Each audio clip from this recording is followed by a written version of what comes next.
Hi guys, welcome to the another retirement video. போன வீடியோவில் புஜாராவோட retirement பார்த்துருந்தோம். இந்த வீடியோவில் நம்ம அஸ்வினோட ஐபிஎல் ரிட்டையர்மெண்ட் பார்க்க போகிறோம். அஸ்வின் சோஷியல் மீடியாவில் அவரோட ஐபிஎல் ரிட்டையர்மெண்ட்டை பற்றி சொல்லியிருந்தாருங்க. அதில் ஐபிஎல் இதுக்கு மேலே விளையாட போகிறது இல்லைன்னு மற்றபடி வேர்ல்ட் லீக்ஸை அவர் கவர் பண்ணதாக சொல்லியிருந்தாருங்க. லாஸ்ட்டு அவரோட யூடியூப் வீடியோவில் கூட இன்னும் ஒரு 2 வருஷம் விளையாடுறதாகவும் அதுக்கப்புறம் கோச் பண்ணுறதாகவும் சொல்லியிருந்தாருங்க. அஸ்வின் மொத்தம் 18 இயர்ஸ் ஐபிஎல் விளையாடிருக்காருங்க. மொத்தம் 5 பிரான்சைஸ்க்காக விளையாடிருக்காருங்க. சிஎஸ்கே, பூனே, பஞ்சாப், டெல்லி அண்ட் ராஜஸ்தான் ராயல்ஸ்ங்க. இதில் பஞ்சாப்க்கு 2 வருஷம் கேப்டன் பண்ணியிருக்காருங்க. அஸ்வின் அவரோட மொத்த என்டையர் ஐபிஎல் கேரியரில் 221 கேம்ஸ் விளையாடிருக்காருங்க. அதில் 187 விக்கெட் எடுத்திருக்காரு. லாஸ்ட் 2 சீசன் தவிர அவரோட எக்கனாமிக் பார்த்தீங்கன்னா அண்டர் 8ல் தாங்க இருந்திருக்கு. அவர் மோஸ்ட் விக்கெட் டேக்கிங் பவுலர்னு சொல்றதை விட மோஸ்ட் எக்கனாமிக் பவுலர்னு சொல்றாங்க. ஒரு எண்ட்லேருந்து அவர் ப்ரெஷர் கிரியேட் பண்ணா இன்னொரு எண்ட்லேருந்து விக்கெட் விடுறதுக்கு ரொம்ப வேல்யூபிள் கேம் விளையாடி இருக்காருங்க. அஸ்வினோட இந்த 187 விக்கெட்ஸ் எந்தெந்த ஃபேன்ஸுக்கு எப்படி ஷேர் ஆயிருக்குன்னு பார்க்கலாங்க. சிஎஸ்கேக்காக 97 விக்கெட் எடுத்திருக்காருங்க. ராஜஸ்தான் ராயல்ஸ் 35 விக்கெட்ஸ், பஞ்சாப்காக 25 விக்கெட்ஸ், டெல்லிக்காக 20 விக்கெட்ஸ், பூனே ஜெயின்ஸுக்காக 10 விக்கெட்ஸ் எடுத்திருக்காருங்க.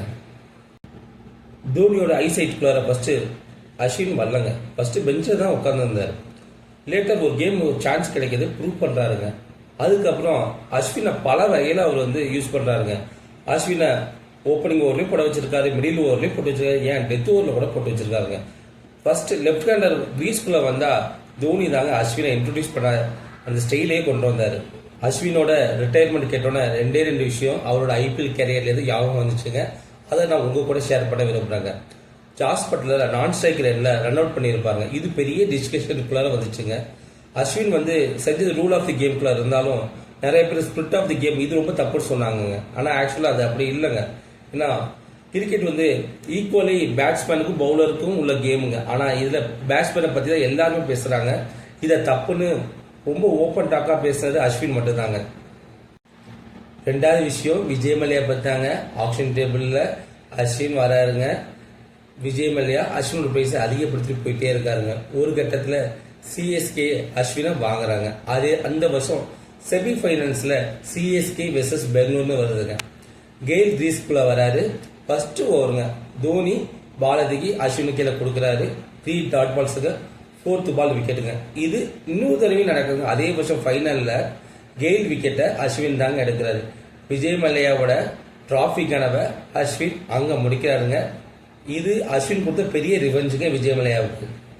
அஸ்வின் ஏன் இந்த ரிட்டையர்மெண்ட் ப்ராசஸ்ல வந்திருப்பாருன்னா ஐபிஎல் கேம்ங்கிற 3 மந்த் கேமுங்க. பாக்கி 9 மந்த் ரெஸ்ட் எடுக்கணுங்க. 9 மந்த் ரெஸ்ட் எடுத்துட்டு 3 மந்த் சூப்பர் கிரிக்கெட் விளையாடுங்கிறது தோனி போல சில பிளேயர்கள்லாம் முடிஞ்சாலும் அஸ்வினோட ஐடியா அது இல்லைங்க.